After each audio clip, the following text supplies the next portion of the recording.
Bom dia pessoal, tudo bem? Tô de volta aqui, já passamos 1 hora junto hoje, cedinho. Fala aí, você que tava assistindo o Anderson Silva com a gente, hein? Foi bom ou não foi? Primeira live hoje, das 5 lives que eu vou fazer toda semana, a semana toda, nós vamos falar sobre espiritualidade revolucionária. Fui convidado pelo Anderson Silva para participar com ele todos os dias, 9 da manhã, então você é nosso convidado especial. Se você perdeu essa live, você pode conferir essa live lá no Anderson Silva _org.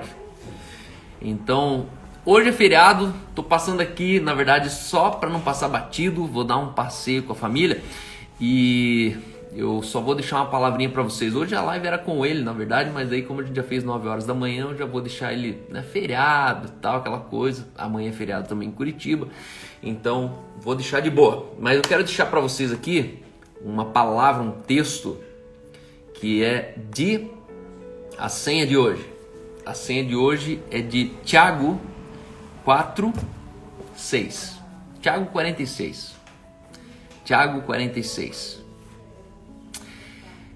Existem 2 tipos de pessoas que terminam mal na vida. 2 tipos de pessoas que terminam na ruína. E minha pergunta para começar hoje é o seguinte: o que você sente quando você vê alguém ferrado, para não dizer outra palavra? Na verdade, em português bem claro, deveria usar outra palavra. Pessoas que estão ferradas, pessoas que estão falidas, quebradas.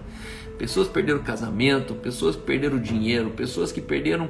Porque é o seguinte, todos os dias a gente nasce em um mundo dado por Deus. E na verdade, o mundo que Deus deu para todos. Mas existem alguns que sabem desfrutar, sabem conquistar, sabem se apropriar, e outros ficam à beira, ficam à margem, ficam pedindo, ficam... E aí você fala, ai calma, isso é mal, porque tem gente que não tem oportunidade. Olha as crianças na África, olha as crianças não sei aonde. Eu não estou falando das crianças da África. Estou falando sobre pessoas, inclusive bastante pessoas hoje de sucesso eram pessoas da África, eram pessoas da comunidade, eram pessoas do lugar mais pobre da cidade. E é uma questão de tempo para essas pessoas saírem daquele contexto. Mas o fato é o seguinte: que sentimento você tem quando você encontra um primo, um tio, um vizinho que nunca deu certo? Sabe aquele cara que vive enrolado, parece um irmão carretel, ele vive enrolado em si mesmo, né? As coisas não andam, sempre está trocando um carro pelo carro pior, sempre está com as contas atrasadas, oficial de justiça batendo na porta, tudo indo bancarrota. Eu quero te dizer que existem pelo menos as 2 principais razões por que as pessoas elas estão em pobreza e destruição. A primeira coisa é o maior inimigo do homem. O primeiro e grande inimigo do homem é a ignorância. A Bíblia diz, Deus ele fala, o meu povo ele é destruído porque falta entendimento. Entenda uma coisa, a ignorância ela te destrói. O povo é destruído por ignorância. Então, quando você for ter um julgamento sobre as pessoas, o cara que está no crack, o outro que está em boemia, o outro que trai a esposa, o outro que bate de fio de luz nos filhos. Entenda uma coisa, o povo ele perece, o povo ele está definhando na sua pobreza porque falta entendimento. E hoje eu quero dizer 2 coisas que destroem o homem. Primeiro é ignorância e segundo é soberba. Eu não sou um cara que me comovo com a pobreza alheia. Não me comovo. Por quê? Porque toda pobreza alheia ela tem uma origem. A pobreza ela é emocional. Pobreza não é uma capacidade de você entender quanto que você tem no banco ou no bolso. Pobreza é medido pelo que você não tem na cabeça. A ausência de pensamentos que você não tem te tornam pobres. E isso se revela no que você tem. Isso revela no que você possui. Isso revela no que você... no teu trato com o dinheiro, na sua inteligência de planejamento de vida. Então, na verdade, os prejuízos que você tem, que na verdade não é a pobreza. Pobreza é o que você tem dentro da cabeça, o prejuízo é o que você tem fora dela. Aquilo que a gente chama de pobreza hoje, na verdade, são prejuízos da ausência de riqueza que as pessoas não têm na mente. Então entenda que existem duas coisas que destroem o homem: ou é ignorância ou é soberba. E normalmente todo soberbo é ignorante. Normalmente todo soberbo é ignorante. Então, quem não é destruído pelo primeiro, pode ter certeza que se está em destruição é por causa do segundo. Ah, calma, mas eu não sou ignorante, eu sou um cara esclarecido, mas minha vida também não funciona. Pois bem, está explicado. Se você tem clareza, se você é esclarecido, estudado, mora no primeiro mundo, mora nos Estados Unidos, mora em Orlando, mora não sei onde, e a vida não muda, entenda que potencialmente você é vítima da soberba. E a soberba, ela é bem disfarçadinha. A soberba, ela se esconde atrás de um pensamento e de um conceito que você tem de alguém. A soberba, ela é aquela nuvenzinha de pensamento que na verdade só você sabe que está dentro de você. Ninguém ouviu. A questão é que nós falamos com Deus no pensamento. E Deus, Ele conhece toda a soberba do coração do homem. E aí, Tiago 4:6, Tiago 46, ele diz: antes Ele dá maior graça, pelo que diz: Deus resiste aos soberbos, mas dá graças ao humilde. Deus resiste ao soberbo. Você consegue imaginar o que significa ser resistido por Deus? Deus resiste. Deus, ele coloca a mão assim e ele te segura para você ver até onde que você aguenta. Deus, ele resiste ao soberbo, mas ele dá graça ao humilde.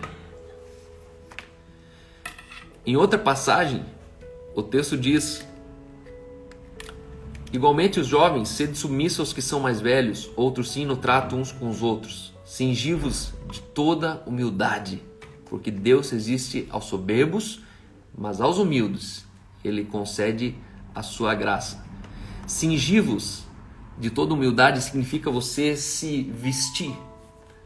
Não é uma coisa que você tem hoje, humildade, e agora eu tenho para sempre, uma ampola. Não, peguei uma ampola de humildade, não. Assim como você todos os dias precisa lembrar de vestir uma roupa, assim todos os dias você precisa lembrar de cingir-se, de vestir. Intencionalmente você falar, não, preciso vestir humildade de novo. A humildade não é igual cabelo, que se você cortar ela cresce de novo, igual a unha. Não. Humildade é uma ação intencional que todos os dias eu decido me cingir, eu decido entrar nesse lugar de humildade. E hoje eu quero deixar para você essa chave. Primeiro, entenda, você precisa compreender a pobreza das pessoas. Se a pessoa ela é pobre porque ela é ignorante, isso não se corrige com dinheiro nem com cesta básica. Você vai morrer de dar cesta básica e dinheiro e a pobreza ela continua ali. Então se compadeça da ignorância das pessoas, não do prejuízo que a pobreza dela trouxe para ela.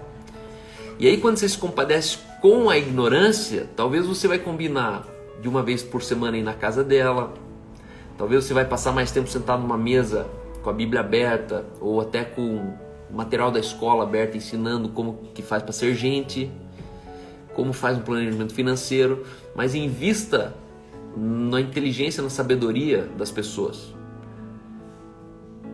Combata a ignorância das pessoas, não combata o prejuízo que a pobreza emocional dela gera nela. Isso é paliativo. E segundo, quando você entendeu que a pessoa é esclarecida, que não é uma questão de ignorância, entenda que você precisa anunciar que ela precisa voltar a ser humilde. Nós precisamos nos cobrar uns aos outros. Nós precisamos ser humildes. Alguém um dia disse que soberba é igual bafo, hálito, mau hálito. Só quem tem não sente. Soberba é igual mau hálito. Só quem tem não sente. Todo mundo em volta percebe. Então, se você não está sendo destruído pela ignorância, pode ter certeza que provavelmente você pode estar sendo destruído pela tua soberba. E o fim da soberba é Deus te resistindo. Deus te resiste. As coisas não vão dar certo por quê? Porque aí você mexeu com o teu Criador. Aí você desafiou aquele que te deu o direito de viver, de ser. E Provérbios 34 diz: certamente ele escarnece dos escarnecedores. Em outra versão, ele diz assim: ele zomba dos que zombam dele, mas ele ajuda os humildes. Você pode ser ajudado por Deus, ou você pode ser inclusive zombado por Deus. Deus ele escarnece quem escarnece, Deus ele zomba de quem zomba, Deus ele resiste de quem resiste. Soberba é uma resistência, altivez é uma resistência. Então, se você já se livrou da ignorância, quero te dar a dica de você se livrar de qualquer sombra de arrogância, de soberba. E lembre, todos os dias, cingivos de humildade. Eu e você, nós precisamos voltar a um lugar de humildade. E alguém um dia falou que humildade não é pensar menos de si. Humildade é você pensar menos em si. Pense menos em si. Soberba pensa só em si. O centro de tudo, todo pensamento, sou eu tenho, eu posso, eu faço. E chega uma hora que você é insuportável. Nem você se aguenta na soberba, essa é a verdade.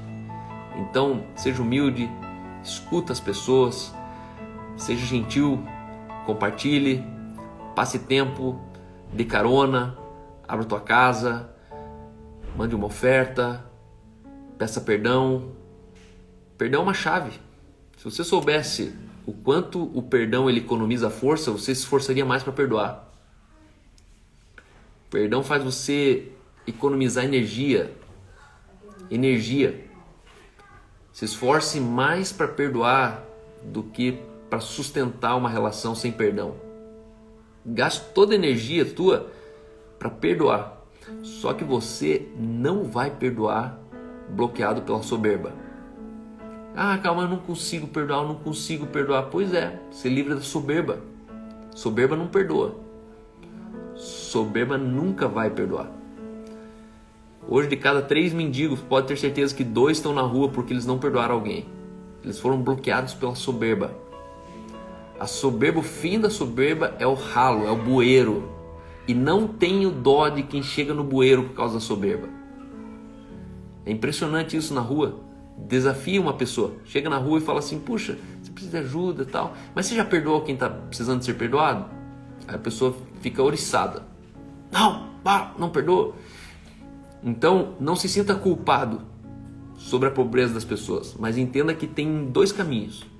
Um é você compreender que a soberba precisa ser exortada e falar: se humilha, se quebrante. Ou a segunda é que você precisa dedicar tempo, atenção, dedicar vida.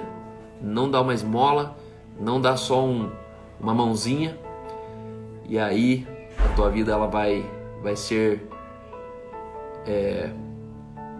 plena, vai ser abundante.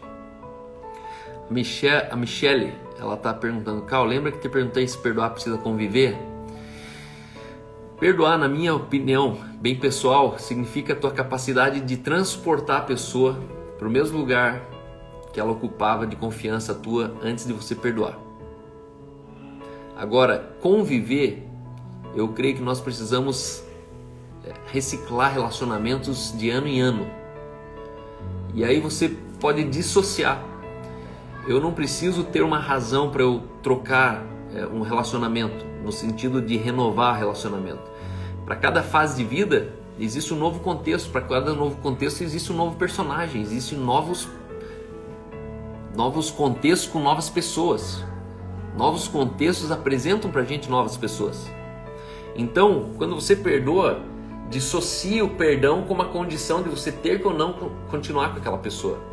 Assim como você pode desengajar da amizade de uma pessoa sem razão nenhuma, ou melhor, engajar numa amizade com alguma razão.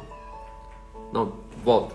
Assim como você pode engajar em uma nova relação sem pretensão nenhuma, você só engaja porque você quer, porque você gostou da pessoa, assim você pode desengajar de uma amizade sem pretensão nenhuma. Você não precisa esperar dar ruim para você ressignificar, trocar uma relação. E aí tem uma sessão que eu falo sobre você classificar seus relacionamentos, que todos os dias você deveria estar remanejando pessoas dentro de um círculo íntimo de relacionamentos. Eu sempre digo que algumas pessoas na tua vida deveriam voltar a ser visita.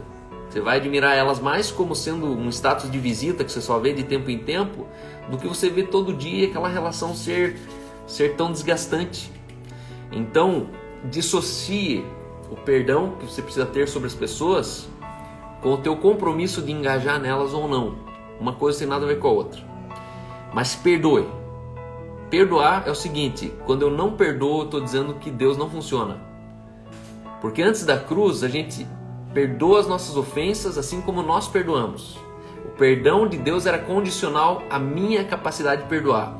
Hoje, a minha capacidade de perdoar é condicional ao perdão que Deus tem sobre minha vida. Depois da cruz, eu não perdoo, Deus não me perdoa porque eu perdoo. Depois da cruz, eu perdoo porque fui perdoado. Você é a fonte de perdão. Perdoar é uma natureza, a menos que você não nasceu de novo. Como alma vivente, perdoar é impossível. Mas como espírito vivificante, perdoar é obrigatório.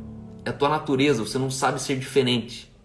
Então, perdoe, reposicione essa pessoa, devolva para ela. Eu tenho um caso na minha vida que eu levei 14 anos